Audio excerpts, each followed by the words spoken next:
Revanth ప్రజాపాలనను BRS నేతలు ఓర్వలేకపోతున్నారని Congress MLA Rammohan Reddy అన్నారు.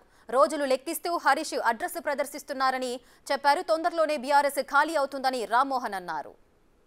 హరీష్ రావు, ఏ విధంగా నువ్వు 100 రోజుల్లో పూర్తి చేయాలని చెప్పి మాట్లాడుతున్నావు? మీ నాయకులు ప్రభుత్వాన్ని కూలగొడతామని చెప్పి కనీసం మీకు ఓపిక లేదా?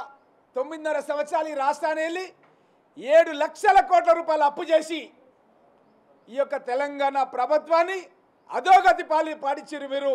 ముందు నుయ్యి వెనుక గొయ్యి అన్నట్టుగా ఈరోజు వాతావరణం ఉంటే దీన్ని ఏ విధంగా సరిదిద్దాలి, ఒక ప్రగతి పదంలో తెలంగాణ రాష్ట్రాన్ని ఏ విధంగా తీసుకెళ్లాలని చెప్పి మా గౌరవ ముఖ్యమంత్రి రేవంత్ రెడ్డి గారు ఆహార నిశాలు నిద్రాహారాలు మాని సమయానికి తిండి కూడా తినకుండా ఈ రాష్ట్ర అభివృద్ధి గురించి కృషి చేస్తుంటే మీరు కనీస ఓపిక లేకుండా ఈరోజు లెక్కలు పెడుతున్నారు. ఒక్కొక్క రోజు లెక్క పెడుతున్నావు.